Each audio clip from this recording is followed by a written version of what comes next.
Assalamualaikum warahmatullahi wabarakatuh. Halo anak-anak, gimana kabar kalian semuanya?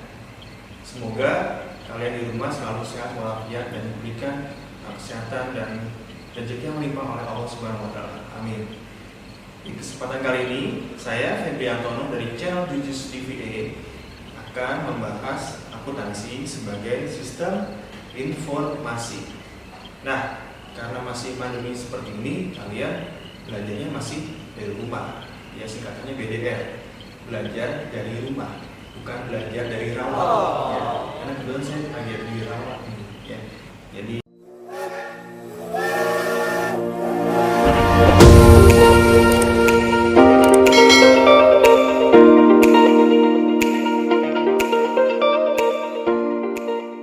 oke, lanjut aja ke materi, ya.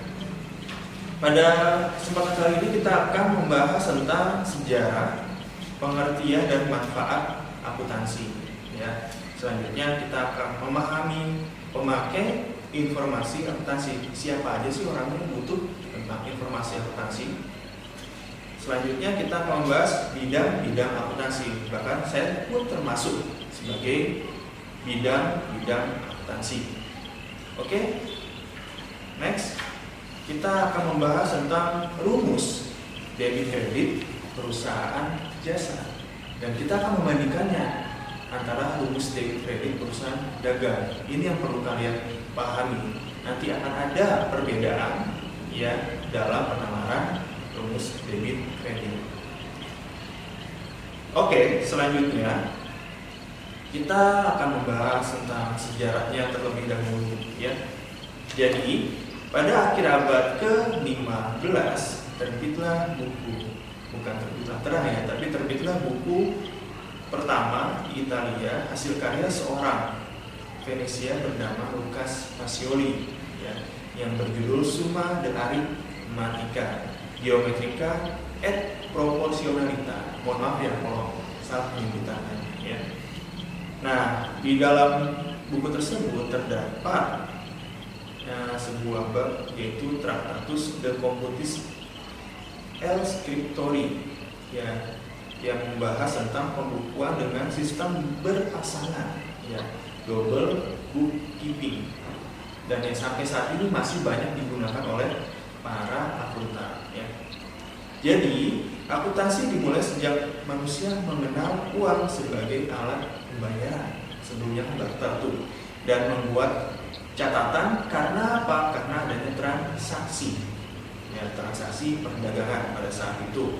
Nah, di awal abad 15 muncul yang sudah saya sebutkan tadi ya, mengenai apa? Summa de Arithmetica Geometrica et Proportionalita. Wah, panjang sekali ya. Jadi intinya dalam buku tersebut membahas tentang akuntansi dan menjadi tonggak sejarah di bidang akuntansi. Dan di dalam salah satunya ada bab yang membahas tentang pembukuan berpasangan. Nanti kita langsung mengarah ke debit kredit saja, itu contohnya. Nah, hasil karya Lucas Pacioli ini menyebar ya ke Eropa Barat dan dikembangkan oleh pengarang-pengarang barunya. Ya, sehingga timbul beberapa sistem yang namanya disesuaikan dengan nama negaranya masing-masing. Contohnya sistem Belanda, sistem Amerika, Anglo-Saxon dan sebagainya ya. Jadi akuntansi berbeda dengan pembukuan ya. Pembukuan atau tata buku adalah suatu seni mencatat ya, pengelompokan dan pengiktisaran. Tapi kalau akuntansi lebih luas cakupannya ya daripada pembukuan. Nah, mengapa demikian? Karena pembukuan sebagian dari kegiatan akuntansi. Ya, di situ ada mencatat yang pernah kita lakukan bersama-sama, yaitu mencatat transaksi ke dalam jurnal. Ya, kalau di perusahaan jasa biasanya disebut jurnal umum. Tapi masih banyak lagi hal yang perlu kita pelajari lebih mendalam tentang kegiatan akuntansi. Oke, kita lanjut lagi ke definisi akuntansi. Tadi sudah membahas sedikit tentang sejarah akuntansi. Ya, kalian bisa bandingkan materi-materi sejarahnya dari buku paket kamu dan literasi lainnya. Sekarang kita bahas definisi akuntansi. saya ambil dari American Accounting Association. Akuntansi merupakan proses mengidentifikasi, ya, mengukur dan melaporkan informasi ekonomi untuk memungkinkan adanya penilaian dan keputusan yang jelas dan tegas bagi mereka yang menggunakan informasi tersebut. Nanti kita akan pelajari siapa sih mereka yang membutuhkan informasi tersebut. Nah, jadi akuntansi sering disebut juga sebagai bahasa bisnis. Kenapa? Semakin baik memahami bahasa tersebut, maka akan semakin baik pula dalam mengelola aspek-aspek keuangan di dalam kehidupan sehari-hari. Misalkan kalian contohnya punya usaha, berarti kalian harus bisa memanage, ya, keuangan dalam usaha tersebut supaya tahu berapa besar laba yang kalian dapatkan di tiap waktunya. Nah, hal ini disebabkan karena banyak aspek sehari-hari yang didasarkan pada akuntansi. Misalnya perencanaan keuangan pribadi. Kamu masih sekolah, ya, pendapatannya dari uang jajan, kamu harus bikin planningnya, ya, harus buat planning, ya, menggunakan uang jajannya jangan sampai kurang.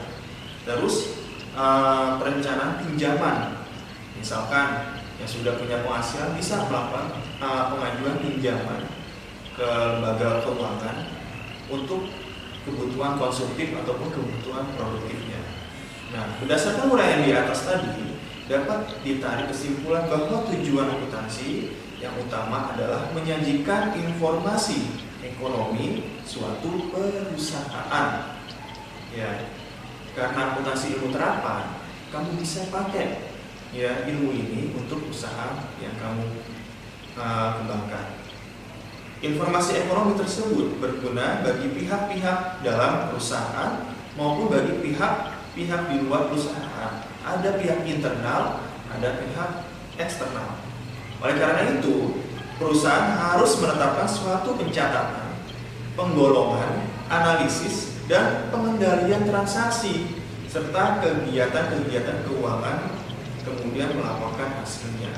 Bayangkan kalau kamu punya usaha, kamu nggak catat, bingung kamu ngeluarin uang buat apa aja, ya, dan tidak ada pengendalian keuangan yang pada akhirnya malah keuangan kamu boros, ya, lebih banyak pengeluaran dibandingkan pemasukan. Hal tersebutlah akan muncul yang kita sebut namanya kerugian dalam usaha.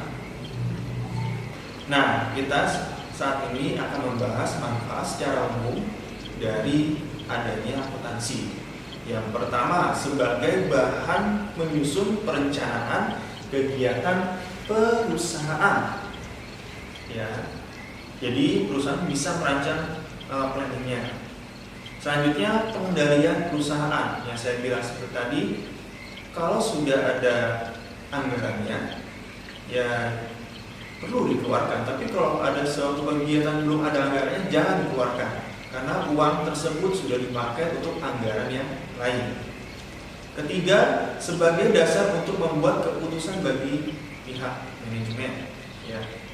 Keempat, untuk memberikan pertanggungjawaban kepada pihak eksternal perusahaan. Eksternal, ya, misalkan owner, pemilik, kreditur, ya, pemerintah, karyawan, agar mereka dapat mengambil keputusannya masing-masing. Jadi itulah manfaat secara umum dari adanya kegiatan akuntansi tersebut. Ya, jadi informasi akuntansi bahan dasarnya berupa data transaksi dan kejadian suatu unit ekonomi, baik perusahaan perorangan, persekutuan, koperasi maupun perusahaan perorangan lainnya. Ya.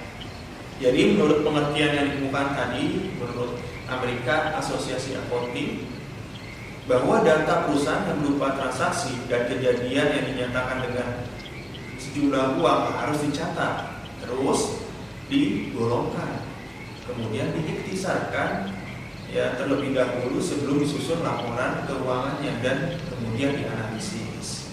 Jadi itulah manfaat dari adanya kegiatan akuntansi, ya. Oke, setelah membahas tentang manfaat dari akuntansi, kita akan membahas tentang pemakai informasi akuntansi. Ya, di slide samping saya ada 3 item. Salah satunya yaitu pemilik, manajemen, dan karyawan. Inilah pemakai informasi akuntansi. Ya, pertama pemilik. Ya, pemilik perusahaan berkepentingan untuk mengetahui kondisi ekonomi bisnisnya, apakah perusahaannya itu berjalan dengan baik atau tidak. Ya, laporan akuntansi dapat membantu pemilik memahami posisi keuangan sedang aman atau tidak, kondisi investasi, ya, membandingkan rekening dengan periode sebelumnya, kira-kira kinerja perusahaannya meningkat atau tidak, dan melihat prospek perusahaannya di masa yang akan datang. Jadi itu pemilik, ya, atau ownernya. Selanjutnya pemakai informasi akuntansi yaitu manajemen, ya, pihak manajemen. Ya, kita bisa sebut manajer, merupakan pihak yang bertanggung jawab atas perusahaan, sehingga mereka bergantung kepada informasi akuntansi dalam menjalankan tugasnya. Ya, jadi informasi akuntansi ini bisa sebagai bahan untuk membuat kebijakan yang akan mempengaruhi kinerja perusahaan. Ya. Dan selanjutnya selain manajemen ada karyawan. Ya. Karyawan perusahaan juga perlu tahu informasi akuntansi. Ya, mereka dapat menggunakannya sebagai bahan dalam mendiskusikan kontrak kerja, atau bahkan kalau tahu misalkan keuangannya perusahaan sedang goyah, mereka siap-siap untuk mencari pekerjaan di perusahaan yang lainnya, ya, sebelum mereka menjadi pengangguran. Ya. Oke, selanjutnya tadi terakhir kita bahas karyawan. Ya, pemakai informasi selanjutnya adalah kreditor. Ini harusnya nyambung, ya, bulletnya nantinya. Kreditor di sini yaitu pihak yang memberikan bantuan, ya, bisa berupa pinjaman, contohnya seperti itu. Dan kalau kondisi keuangannya tidak stabil atau tidak bagus, maka kreditor ini tidak berani memberikan pinjaman terhadap perusahaan. Ya, selanjutnya pemerintah. Ya, pemerintah pihak eksternal dari perusahaan, tujuannya apa? Mengetahui informasi keuangan, ya, untuk menetapkan besarnya pajak yang harus dibayar oleh perusahaan ke negara. Ya. Selanjutnya investor, ya, penanam modal. Ya, penanam modal pun tidak akan berani kalau kondisi keuangannya tidak transparan. Ya, kondisi keuangan tidak sesuai dengan standar yang sudah ditetapkan. Jadi investor pun perlu mengetahui mengenai kondisi keuangan. Dan terakhir masyarakat, berarti hubungannya dengan pelanggan. Ya, biasanya masyarakat ini jatuhnya dengan pelanggan atau konsumen yang menggunakan produk dari perusahaan tersebut. Oke, selanjutnya kita akan bahas tentang 11 bidang akuntansi. Ya, di sini saya buatnya ada 11 bidang. Kalau ada yang kurang silahkan tambahkan di kolom komentar di bawah ini. Ya, pertama kita akan bahas tentang akuntansi keuangan. Ya, biasanya bahasa kerennya financial accounting.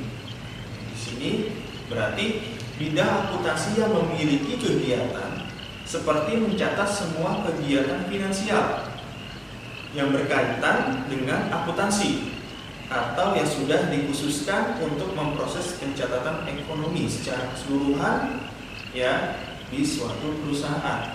Nah, insya Allah kita mempelajari itu semuanya dari siklus akuntansi, baik perusahaan jasa maupun perusahaan dagang. Ya. Selanjutnya ada akuntansi pemeriksaan atau auditing, kalau nama orangnya auditor. Ya. Jadi kegiatannya yaitu memiliki tugas melaksanakan pemeriksaan dari hasil yang telah dicatat dan laporan keuangan dari suatu badan, ya, baik perusahaan milik negara maupun perusahaan milik swasta. Jadi kalau kalian nanti lulusan akuntan, ya, bisa menjadi akuntan di bidang auditing. Selanjutnya ada akuntansi manajemen. Ya, berarti salah satu bidang akuntansi yang memiliki tujuan untuk memberikan suatu informasi, ya, yang berkaitan kepada pihak manajemen dalam menjalankan suatu usahanya. Ya. Contohnya, selanjutnya selain akuntan manajemen ada akuntansi biaya, cost accounting. Ya, cost itu berarti biaya. Ya, jadi di bidang yang satu ini, ya, tugasnya mencatat serta menghitung dan menganalisis dari suatu data yang berada pada perusahaan industri. Contohnya akan memproduksi suatu unit barang, ya, perlu adanya sebuah perencanaan yang matang. Ya. Selanjutnya setelah akuntansi biaya, ya, ada akuntansi pemerintah. Ya. Oh, kelewat saya, ada penganggaran, ternyata budgeting. Ya. Budgeting, penganggaran ini hubungannya terhadap kegiatan dengan cara menyusun suatu anggaran. Ya, misalkan di bidang organisasi kalian, ya, bendaharanya, kalau kalian aktif di OSIS atau organisasi lainnya, pasti ada sebuah kegiatan yang perlu dilakukan tiap tahun. Nah, itu pada akhirnya sama saja kalian mengimplementasikan ilmu akuntansi ke dalam kegiatan organisasi kamu, ya, menganggarkan sebuah dana untuk sebuah program atau kegiatan di organisasi. Selanjutnya akuntansi pemerintah. Ya, di sini, ya, bergerak di bidang lembaga pemerintahan, misalkan di tingkat kecamatan, tingkat kelurahan, ya, sampai di kantor pajak juga. Tujuannya apa? Untuk menghitung dana yang perlu dibayar oleh perusahaan terkait dengan pajak terhadap negara. Ya.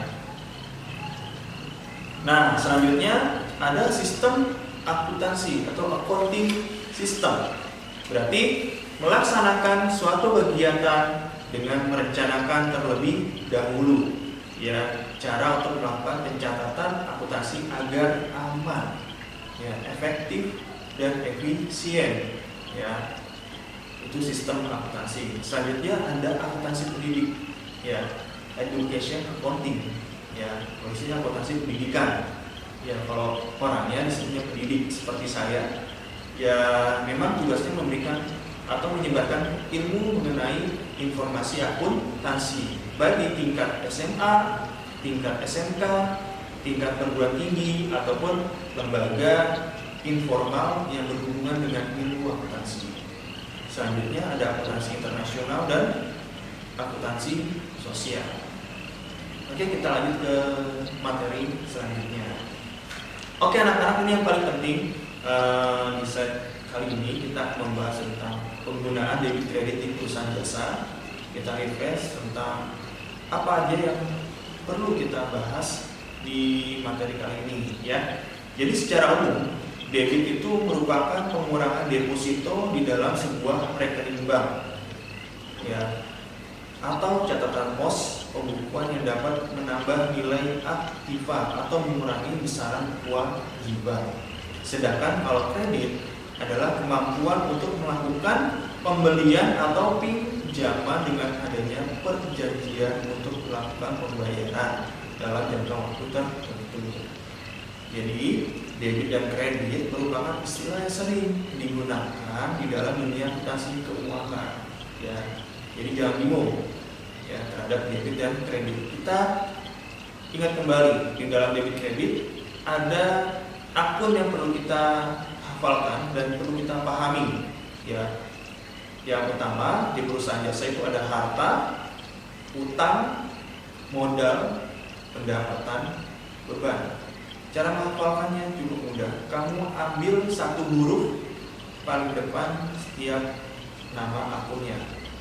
Harta H, utang U, modal M, ya, pendapatan P, dan beban B, ya, HUM PB, ya. Dan yang perlu kalian hafalkan lagi posisinya, cukup yang bertambah saja, yaitu debit, ya, dan untuk harta, ya, kredit untuk utang, ya, modal kredit, pendapatan kredit, beban debit. Jadi kalau kita hafalkan HUMPB, debit paling atas sama debit paling bawah. Tengah-tengahnya yaitu utang, modal, pendapatan, kredit semuanya. Dan ingat, setiap ada transaksi perlu kita catat minimal 2 akun. Kalau hanya satu akun yang kita pakai, pastinya akan pincang, tidak seimbang, ya, tidak balance keuangannya nanti. Kita lihat dari contoh yang ada di samping saya. Ya, Tuan Gali menerima uang dari Nyonya Laras atas perbaikan mobil atau tune up mobil, ya, dengan harga Rp750.000. Berarti kita catat minimal 2 akun tadi. Berarti dari sisi Tuan Gali, ya, Tuan Gali akan mendapatkan uang, yaitu berupa kas. Ya, kasnya itu bertambah 750.000 dan pendapatannya pun bertambah 750.000. Kenapa? Karena sudah melakukan pelayanan terhadap perbaikan mobil pelanggan. Ya, kalau kita pindahkan ke jurnal umum, maka kas itu bertambahnya di debit karena kas bagian dari akun harta. Sedangkan pendapatan bertambahnya di kredit. Ya, jadi seimbang. Debitnya terisi 750, kreditnya terisi 750. Yaitu contoh pemahaman yang sederhana mengenai penggunaan debit kredit. Oke, kita lanjut lagi. Tadi sudah membahas tentang debit kredit perusahaan jasa. Sekarang kita membahas debit kredit perusahaan dagang. Ada penambahan beberapa akun, yaitu ada akun pembelian dan penjualan.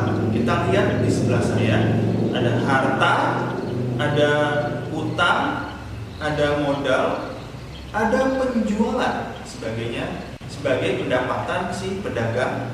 Ya, ada pembelian dan beban. Kenapa ada pembelian? Karena pedagang melakukan proses beli barang sebelum mereka jual. Ya, perlu diingat-ingat. Ya, jadi pedagang itu selalu melakukan pembelian dulu. Ya, nggak mungkin mereka melakukan penjualan ke konsumen tapi kalau belum ada barangnya. Jadi ada penambahan akun pembelian. Ya, dan di kegiatan perusahaan dagang ada kosakata atau akun yang perlu kita hafalkan, yaitu barang dagang. Berarti barang yang akan dijual kepada konsumen. Misalkan contohnya, Tuan Gali membeli AC untuk digunakan di toko lantai 1 misalkan. Berarti AC itu jatuhnya kemana? Peralatan. Ya. Lain ceritanya, Tuan Gali membeli barang dagang, ya, berupa misalkan beras 5 kg, ya, dan beras ketan misalkan 1 kuintal. Nah, itu jatuhnya barang dagang yang akan dijual. Berarti pencatatannya akan berbeda. Beli beras tadi jatuhnya ke pembelian, ya, beserta kas berkurang. Tapi kalau beli AC tadi, ya, tidak berpengaruh terhadap pembelian, cukup peralatan dan kas saja. Berarti akun pembelian dan penjualan berhubungan dengan barang dagang. Kita lihat contoh di sebelah saya. Sebagai pedagang alat-alat outdoor, Tuan Buffon membeli barang dagang dari distributor sebesar 7.500.000. Ya, makanya mencatatnya kasnya berkurang 7.500.000. Nanti kalau di jurnal umum berarti kasnya di kredit, yang di debit yaitu pembeliannya bertambah. Tapi kalau kita ganti kosakatanya, bukan beli barang dagang, misalkan membeli mobil box sebagai alat angkut, ya, berarti jatuhnya kas berkurang dan peralatan bertambah. Itulah perbedaan penggunaan akun pembelian. Ya, semoga kalian dapat memahaminya.